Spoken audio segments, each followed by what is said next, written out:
Oh, kala mo sino no? Si Perseus lang to. Ay, si Perseus. So, Otis Gyros lang to mga par. Isa na naman dish yung niluto natin mga par.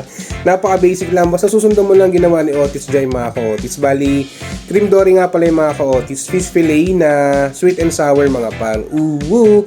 So, ayun. Bago ang lahat pala mga ka-Otis, sa mga di pa naka-follow dyan, follow mo na ako, boy. So ayun mga ka-Otis, serve nyo sa family nyo to. Basta susundan mo lang ginawa ni Otis Jai. For sure mag-i-enjoy kayo. So eto na yun. Let's go. Woo! So eto na pala yung cream dory natin mga ka-Otis. Hindi ko na napakita sa inyo pero napaka-basic lang naman yan. Bali, pag nahiwa nyo siya, maglagay kayo ng cornstarch, asin, paminta. Goods na yan mga ka-Otis, may lasa na yan. Then after nun, painit kayo ng mantika. Pipiliin nyo na yung cream dory natin mga ka-Otis. Kapag nag-brown na yan mga par, pagka naging ganito ng itsura niyan, yan, pwede nyo na i-set aside. At eto na, lahat ng cream dory natin mga ka-Otis. So kita nyo naman, napakadami na yan mga par. Tapos sa same pan mga ka-Otis, gigisayin lang natin tong sibuyas and bell pepper mga ka-Otis. So megus-megus na lang yan mga par.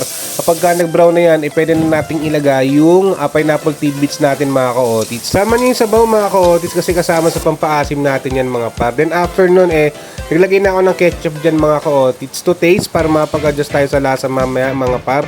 Then after nun, naglagay na ako ng paminta, naglagay ako ng onting toyo dyan mga ka-Otis.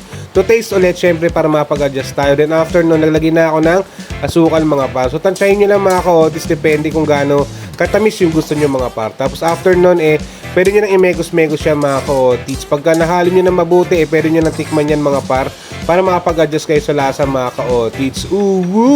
So ayan mga ka-Otis, kumukulo na yung dish natin. So maglalagay na tayo ng slurry dyan mga par. Cornstarch na tinunaw sa tubig mga par. Then after nun, nag-adjust ako ng lasa, naglagay ako ng onting asin mga ka-Otis. So ayan mga par, halo-halo nyo lang yan mga ka-Otis hanggang maging ganito na yung consistency niyan mga par. Aray ko, nabulol pa. Consistency, aray ko. So ayan mga ka-Otis, dahil okay na yung consistency niya, ilagay na natin yung fish fillet natin mga ka-Otis. So ayan mga par, mekos-mekos nyo na lang yan mga ka-Otis hanggang sa makover lahat ng fish fillet natin. At the same time ma-absorb ng fish yung lasa ng sweet and sour natin. Ayun ma-absorb aray ko. At eto ng dish natin mga ka-Otis. Kita mo naman yan.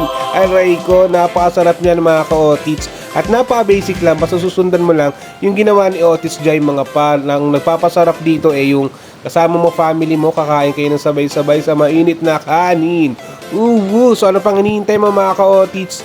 Try mo na to, serve mo sa family mo, for sure mag-enjoy sila. So paano? Hanggang dito muna si Otis. Hanggang sa muli, sweet and sour. Paalam!